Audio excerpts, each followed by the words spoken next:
Hello friends, welcome to my channel spend wisely.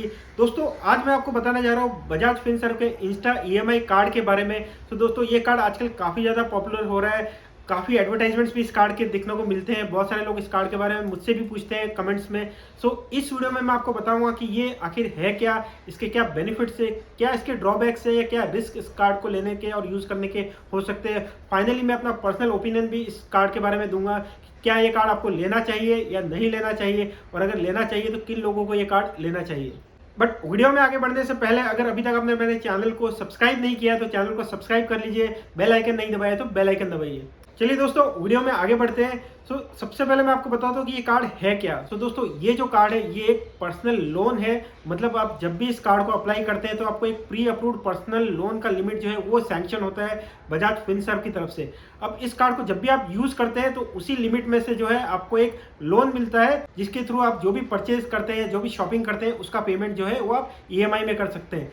EMI के tenure की बात करें तो ये टेन्योर जो है 3 महीने से लेकर 24 महीने तक का कुछ भी हो सकता है। डिपेंड करता है कि आपने कहाँ से शॉपिंग की है। ये कार्ड जो है ऑनलाइन और ऑफलाइन दोनों जगह पर काम करता है। मतलब बहुत सारे ऑनलाइन पोर्टल्स पर भी आपको बजाज फिनसर्व और इंस्टा ईएमआई का ऑप्शन मिल जाएगा, और बहुत सारे ऑफलाइन स्टोर्स पर भी ये जो कार्ड है ये एक्सेप्ट होता है। अब आते हैं इस कार्ड के बेनिफिट्स के ऊपर। दोस्तों, इस कार्ड का जो सबसे बड़ा बेनिफिट है वो ये है कि इस कार्ड को यूज करके आप 10 लाख से ज्यादा प्रोडक्ट जो है वो आप ईएमआई पर ले सकते हैं। दोस्तों, कई बार आपको हाई वैल्यू प्रोडक्ट लेना होता है और उसके लिए आपके पास तुरंत पैसा नहीं होता है। आपकी नीड जो है वो इमीडिएट होती है, तो उस टाइम पे ये कार्ड आप यूज कर सकते हैं और अपनी जो परचेज है उसको 3 महीने से लेकर 24 महीने तक की ईएमआई में जो है इसको कन्वर्ट कर सकते हैं। दूसरा जो इसका बेनिफिट है वो है नो कॉस्ट ईएमआई। ये कार्ड जो है वो आपको नो कॉस्ट ईएमआई ऑफर करता है, जिसमें आपको इंटरेस्ट नहीं पे करना है। ये बहुत बड़ा बेनिफिट होता है। मतलब आपने कोई प्रोडक्ट खरीदा और आप उसने इसको ईएमआई में कन्वर्ट किया, बट आपने वही प्राइस पे की जो आप उसको अगर तुरंत पैसा दे के खरीदते तो पे करते। इसमें सिर्फ आपको एक कन्वीनियंस फी रहती है जो करीब 179 रुपीज़ के आसपास रहती है, वो आपको देनी होती है। इसके अलावा इसमें कोई चार्ज नहीं लगता है जब आप इसको नो कॉस्ट ईएमआई के थ्रू आप कोई प्रोडक्ट खरीदते हैं इस कार्ड को यूज़ करके। नो कॉस्ट ईएमआई में जो लोग नहीं जानते इसके बारे में मैं उसको बता दूं कि उनमें ये होता है कि जो भी आपका ईएमआई का टेन्योर है उसमें जो भी इंटरेस्ट लगने वाला है वो आपकी प्रोडक्ट की प्राइस में से डिस्काउंट कर दिया जाता है। मतलब अगर 10,000 रुपीज़ का कोई प्रोडक्ट आपने परचेज किया है और 9 महीने की आपकी अगर इसमें ईएमआई है, उसमें अगर 500 रुपया इंटरेस्ट लगने वाला है तो 500 रुपया जो है वो प्रोडक्ट की प्राइस में से ही कम कर दिया जाता है, ताकि प्रोडक्ट की प्राइस जो है वो 9,500 रुपीज़ रहती है और उसको ईएमआई में कन्वर्ट किया जाता है और 500 रुपीज़ जो है आपको इंटरेस्ट के रूप में रिकवर किया जाता है। तो कुल मिला के आप उस पूरे 9 महीने के पीरियड में 10,000 रुपये ही पे करते हैं। अगर आप कोई हाई वैल्यू प्रोडक्ट परचेज करने जा रहे हैं तो आप नो कॉस्ट ईएमआई का ऑप्शन ऑप्ट कर सकते हैं, क्योंकि अगर ये ऑप्शन है तो अपना पैसा क्यों लगाना, आप अपने पैसे को किसी और जगह पे लगा सकते हैं, कहीं और इन्वेस्ट कर सकते हैं जहां पर आपको अच्छा रिटर्न मिल जाएगा और वो आपकी एक्स्ट्रा अर्निंग हो जाएगी। तीसरा बेनिफिट की बात करें तो दोस्तों, इस कार्ड की जो अवेलेबिलिटी है वो करीब 3000 से ज़्यादा लोकेशंस पे है। दोस्तों, क्रेडिट कार्ड की बात करें तो ज़्यादातर क्रेडिट कार्ड जो है वो बड़े शहरों में ही अवेलेबल रहते हैं। टीयर 2 और टीयर 3 सिटीज़ में जो है क्रेडिट कार्ड्स नहीं दिए जाते हैं, चाहे बैंक्स की ब्रांच भी होती है। उन टीयर 2 और टीयर 3 लोकेशंस पर भी जो है बजाज जो है अपना इंस्टा ईएमआई कार्ड जो है वो इशू कर रहा है। तो जहां पर क्रेडिट कार्ड नहीं मिल रहे हैं वहां पर लोग जो है ये कार्ड अप्लाई कर सकते हैं। चौथा जो इसका बेनिफिट है वो ये है कि ये कार्ड जो है वो एक ऑनलाइन कार्ड है, ऑफलाइन कार्ड नहीं है, तो इसकी सिक्योरिटी भी जो है थोड़ी बढ़ जाती है। मतलब आपका कार्ड खोने का डर नहीं है, कार्ड का नंबर कोई आपका देख लेगा या सीवीवी नंबर कोई देख लेगा, वो रिस्क भी इसमें नहीं रहता है। पांचवा और सबसे बड़ा बेनिफिट दोस्तों ये है कि ये कार्ड जो है वो बजाज फिनसर्व का है। बजाज एक बहुत बड़ा कॉर्पोरेट हाउस है इंडिया में, जो बहुत रेपुटेड हाउस है। ये RBI approved non banking financial corporation company है। मतलब इसमें फ्रॉड होने के चांसेस आपके बहुत कम है। दोस्तों, आजकल ऑनलाइन बहुत सारे ऐसे ऐप्स है जो आपको ईएमआई, लोन, इस तरह की चीज़ें देते हैं और उसमें बहुत सारे हिडन चार्जेस आपसे लगाते हैं। वो नहीं पे करते हैं तो आपको बहुत ज़्यादा हैरेसमेंट भी किया जाता है। दोस्तों, उन सब चीज़ों से बचने के लिए आप अगर एक रेपुटेड बजाज फिनसर्व जैसी कंपनी से अगर ये चीज़ अप्लाई करते हैं तो आपको वो सब फेस नहीं करना पड़ेगा। अब इस कार्ड के रिस्क या ड्रॉबैक की बात करें तो दोस्तों, सबसे बड़ा रिस्क तो ईएमआई ही होता है।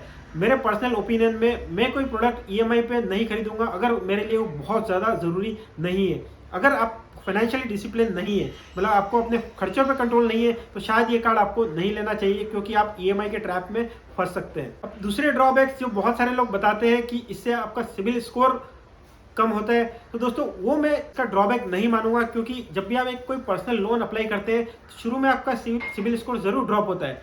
बट लॉन्ग टर्म में अगर आपने अपना पेमेंट टाइमली बेसिस पे किया है तो आपका सिबिल स्कोर जो है वो इम्प्रूव होता है। इनफैक्ट इस चीज़ को मैं इसका बेनिफिट मानूंगा। अगर आपका सिबिल स्कोर नहीं है, आप बहुत नए हैं, यंग है, तो ये कार्ड के थ्रू आप जो है अपना सिबिल स्कोर भी बना सकते हैं। आप इसमें जो भी ईएमआई पे लेते हैं उसका टाइमली पेमेंट कीजिए, आपका सिबिल स्कोर धीरे धीरे बढ़ता जाएगा और बाद में जाके आपको दूसरे लोन या क्रेडिट कार्ड लेने में जो है वो परेशानी नहीं होगी, क्योंकि आपका ऑलरेडी एक सिबिल स्कोर होगा। अब बात करते हैं इस कार्ड के चार्जेस के बारे में। इस कार्ड में एक ज्वाइनिंग फी लगती है जो है 530 रुपया। मतलब आप जब भी इसको अप्लाई करेंगे तो आपको फर्स्ट टाइम एक 530 रुपये की जीएसटी मिला के जो है वो फी देनी होती है। अब रिन्यूअल फी की बात करें तो दोस्तों साल में अगर आपने एक भी ट्रांजेक्शन इस कार्ड को यूज करके किया है तो आपको कोई रिन्यूअल फी इसमें नहीं पे करनी है। बट अगर आपने कोई ट्रांजेक्शन इसमें नहीं किया है, एक साल तक ये आइडल है, तो आपको नेक्स्ट ईयर 117 रुपये की बहुत ही नॉमिनल रिन्यूअल फी जो है वो आपको पे करनी पड़ेगी। ईएमआई की बात करें तो इसमें फर्स्ट ईएमआई के साथ में आपको कन्वीनियंस फी जो है वो पे करनी होती है, वो 179 रुपीज़ होती है। कई बार ये थोड़ी डिफरेंट भी हो सकती है अगर आपका ट्रांजेक्शन अमाउंट काफ़ी छोटा है या अगर काफ़ी बड़ा है तो। इसका एक और बड़ा बेनिफिट इस कार्ड में ये है कि यहाँ आपका जो ईएमआई का अमाउंट है वो आपको बैंक से डायरेक्टली कटता है। आप इसमें ई मैंडेट दे सकते हैं ताकि आपकी जो ईएमआई है वो भी कभी जो है मिस नहीं हो।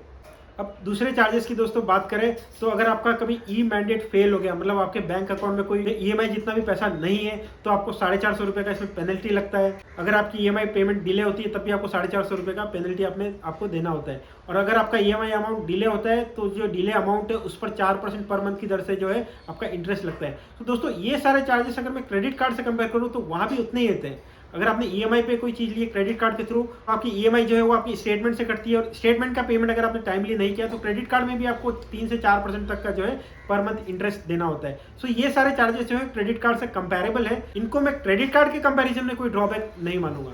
अब मेरे पर्सनल ओपिनियन की बात करो तो दोस्तों ये कार्ड उन लोगों के लिए बहुत ज़्यादा यूजफुल हो सकता है जिनको क्रेडिट कार्ड नहीं मिल रहा है, वो ऐसी जगह पे रहते हैं जहाँ क्रेडिट कार्ड्स आसानी से नहीं मिलते हैं, वहाँ ये कार्ड आप ले सकते हैं, इसको यूज़ कर सकते हैं। सेकंड, अगर आप यंग हैं, स्टूडेंट हैं या फिर आप ऐसे हैं जिनका ऑलरेडी सिबिल स्कोर नहीं है तो इस कार्ड को लेके आप सिबिल स्कोर बना सकते हैं।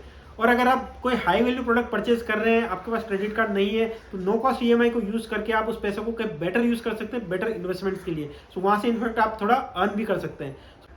या आपके पास कोई ऐसा क्रेडिट कार्ड है जिसमें नो कॉस्ट ईएमआई या ईएमआई पर चार्जेस जो है वो ज़्यादा लगते हैं, तब भी आप ये कार्ड अप्लाई कर सकते हैं, जिससे आप कम चार्जेस पर नो कॉस्ट ईएमआई जो है वो अप्लाई कर सकते हैं।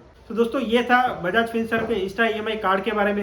वीडियो अच्छा लगा हो तो इसको लाइक कीजिए, चैनल को अगर आपने सब्सक्राइब नहीं किया तो चैनल को सब्सक्राइब कीजिए। Thank you, bye.